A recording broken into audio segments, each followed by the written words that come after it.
नमस्कार। अगर बच्चों आप लोग कक्षा 12 के छात्र हैं और प्री बोर्ड परीक्षा 2026 और 27 की तैयारी कर रहे हैं, तो ये वीडियो आपके लिए काफ़ी ज़्यादा इम्पोर्टेंट होने वाला है। बच्चों, आज हम लोग इतिहास विषय के लिए एक इम्पोर्टेंट और न्यू क्वेश्चन पेपर सॉल्व करेंगे, जो कि बच्चों आपके प्री बोर्ड परीक्षा के लिए काफ़ी ज़्यादा इम्पोर्टेंट है। बच्चों, ये क्वेश्चन पेपर आपका एनसीईआरटी पैटर्न पर आधारित है, जो कि बच्चों आपके बोर्ड एग्ज़ाम के लिए काफ़ी ज़्यादा इम्पोर्टेंट है। बच्चों, मैंने इतिहास विषय के लिए ओनली 7 क्वेश्चन पेपर बनाए हैं, जिसमें मैंने बच्चों सभी के सभी इम्पोर्टेंट क्वेश्चन रखे। जितने भी आपके इम्पोर्टेंट क्वेश्चन बन सकते हैं, वो यहाँ पर मैंने रखे हैं। अगर बच्चों आप लोग इन 7 क्वेश्चन पेपर की ईमानदारी के साथ प्रैक्टिस कर लेते हैं, तो बच्चों 100% आप लोगों के बोर्ड एग्ज़ाम में 100 में से आप लोगों के 90 प्लस मार्क्स 100% आएंगे, क्योंकि बच्चों यहाँ पर मैंने सभी के सभी इम्पोर्टेंट क्वेश्चन ही रखे हैं, जो कि बच्चों आपके बोर्ड एग्ज़ाम के लिए काफ़ी ज़्यादा इम्पोर्टेंट हैं। तो बच्चों ये हमारा आज चौथा क्वेश्चन पेपर है। इससे पहले बच्चों मैंने question paper number first, question paper number second, question paper number third को अपलोड कर दिया है, जिसको बच्चों आप लोग देख सकते हो। तो बच्चों आज हम लोग इस चौथे क्वेश्चन पेपर को सॉल्व करेंगे और देखेंगे कि आपके बोर्ड एग्ज़ाम के लिए कौन कौन से इम्पोर्टेंट क्वेश्चन बन सकते हैं, और साथ साथ बच्चों आपको कौन सी भी गलतियां नहीं करनी है, जिनसे बच्चों आप लोगों के बोर्ड एग्ज़ाम में मार्क्स कट जाते हैं, कई बार आपका पेपर भी छूट जाता है। तो आज हम वो सारी बातें आपको बताएंगे, वो आपको सारी बातें आपको अपने परीक्षा में फॉलो करना है। तो बच्चों सबसे पहले आपको एग्ज़ाम में खंड का देखने को मिलेगा, जहाँ पर बच्चों आप लोगों से बहुविकल्पीय प्रश्नों के आंसर पूछे जाते हैं। तो बच्चों आपका टारगेट तो यही होना चाहिए कि आपके हर एक सब्जेक्ट में सभी के सभी एमसीक्यू सही होने चाहिए। ये बच्चों आपका खुद से टारगेट होना चाहिए कि हमारे हर एक सब्जेक्ट में सभी एमसीक्यू सही होने चाहिए। अगर बच्चों आप लोगों ने इतना कर लिया, तो बच्चों 100% आप लोगों के मार्क्स अच्छे आएंगे, क्योंकि बच्चों जो कॉपी चेक करते हैं, अगर आपने अपनी शुरुआत को अच्छी कर लिया, जैसे कि आपने कॉपी लिखा, मैं आपकी से कॉपी चेक कर रहा हूँ, तो आपके शुरुआत में सभी आंसर सही है, तो मुझे ऐसा लगे कि बच्चा पढ़ने वाला है। फिर बच्चों मैं उसी के हिसाब से कॉपी चेक करूँगा। अगर आपके शुरुआत में कई सारे आंसर गलत चले गए, तो इसका मतलब मैं समझ लेता हूँ कि आप पढ़ने में कमज़ोर हैं। तो कोशिश आपको यही करनी है कि आपको अपनी शुरुआत को अच्छे बनाए रखना है, ठीक है? आपको हर हालत में अपने सभी एमसीक्यू सही करने हैं, और सभी बच्चों आप लोगों को 1 नंबर वाले क्वेश्चन्स आपको सही करके आने हैं हर हालत में, ठीक है? आपको कोशिश यही करना है। तो बच्चों हम यहाँ पर आपको जितने भी आपको एमसीक्यू दे रहे हैं, जितने भी हम आपको 1 नंबर वाले क्वेश्चन दे रहे हैं, उनको बच्चों आपको अच्छे प्रकार से तैयार करना है।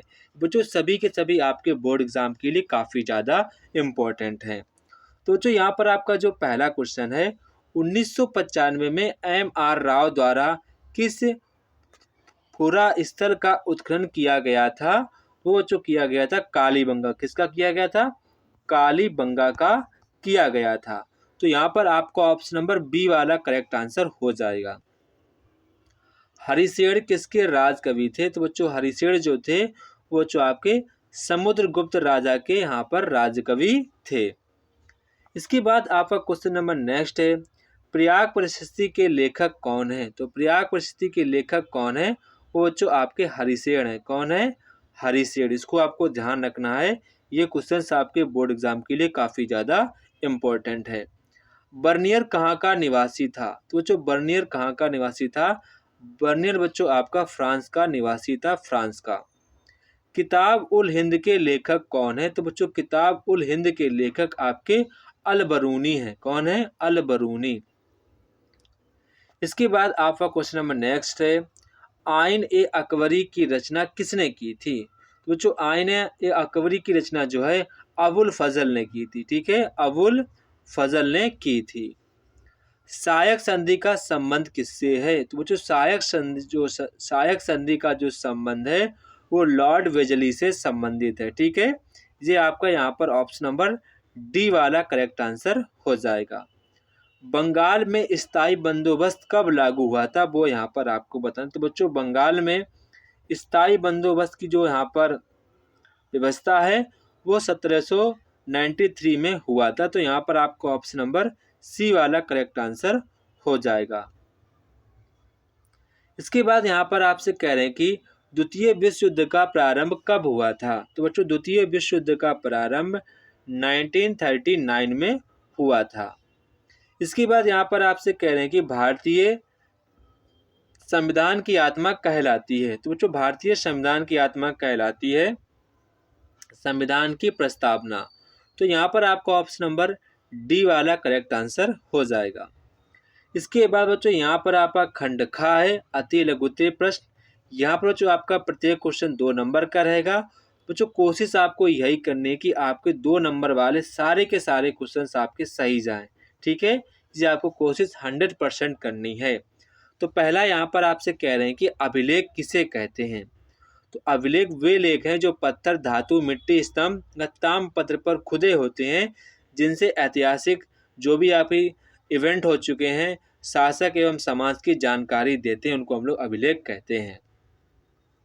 इसके बाद यहाँ पर आपसे कह रहे हैं कि सिंधु घाटी सभ्यता के आपको 2 प्रमुख केंद्र बताने हैं। तो पहला आप लिख सकते हैं हड़प्पा लिख सकते हैं। ठीक है, हड़प्पा आप लिख सकते हैं। इसके बाद आप लिख सकते हैं मोहनजोदड़ो, जिस पर बच्चों आपकी मूवी भी बनी है, उसको आपको देखना चाहिए, मोहनजोदड़ो। ठीक है, आप कमेंट बॉक्स में कमेंट करके बताएंगे किन किन लोगों ने मोहनजोदड़ो मूवी को देखा है।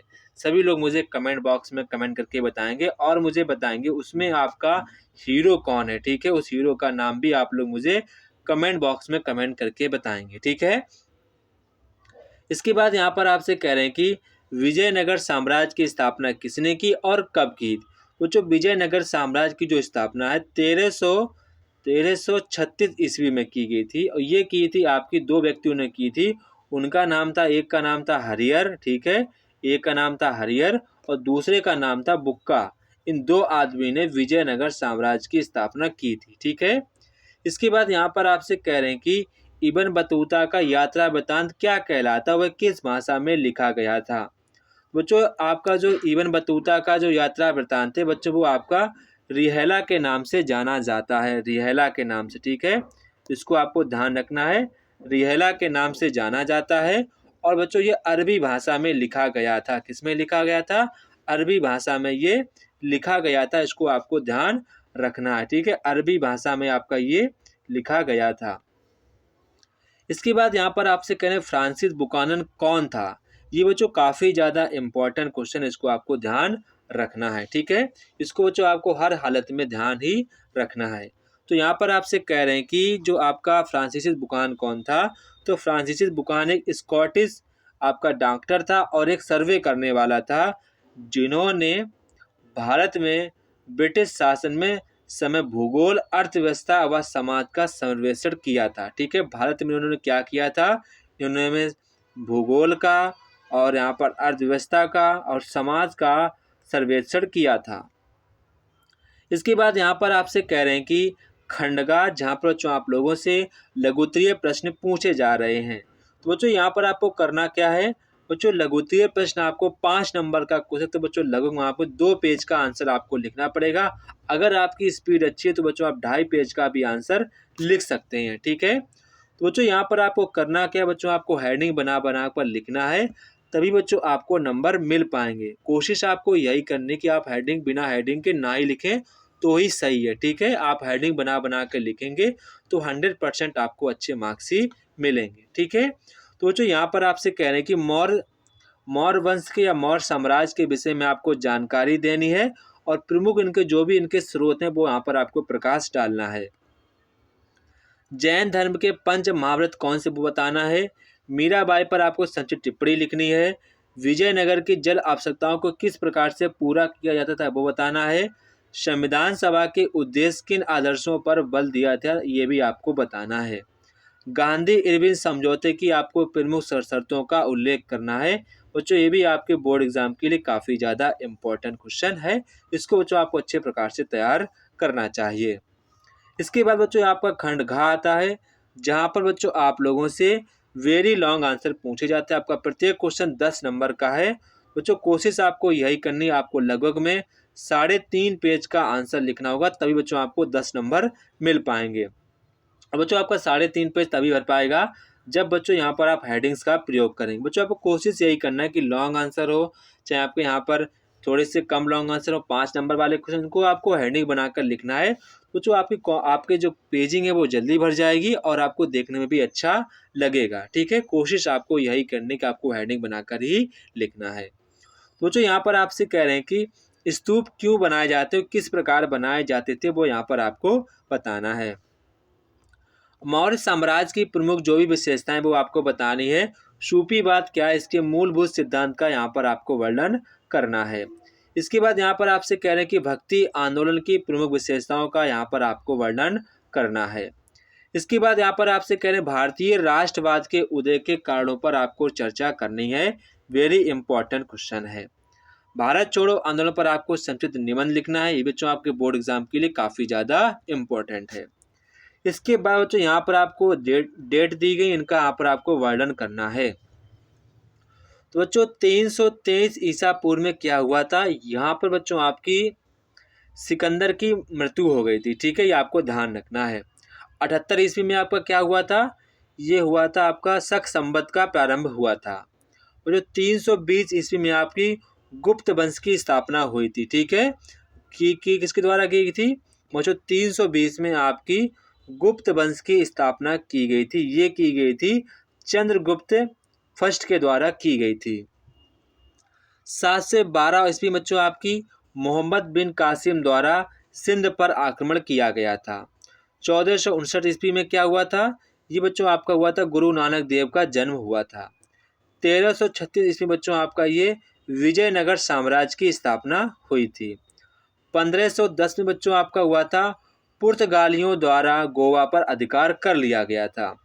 1773 ईस्वी में क्या हुआ था, रेगुलेटिंग एक्ट पारित हुआ था। 1919 में क्या हुआ बच्चों, आपका जालियांवाला बाग हत्याकांड हुआ था। बच्चों आप सभी लोगों को पता है 1947 में क्या हुआ था, आपका हमारा भारत देश आजाद हो गया था। इसके बाद यहाँ पर आपसे कह रहे हैं कि भारत के मानचित्र पर आपको यहाँ पर स्थानों को चिन्हित करना है।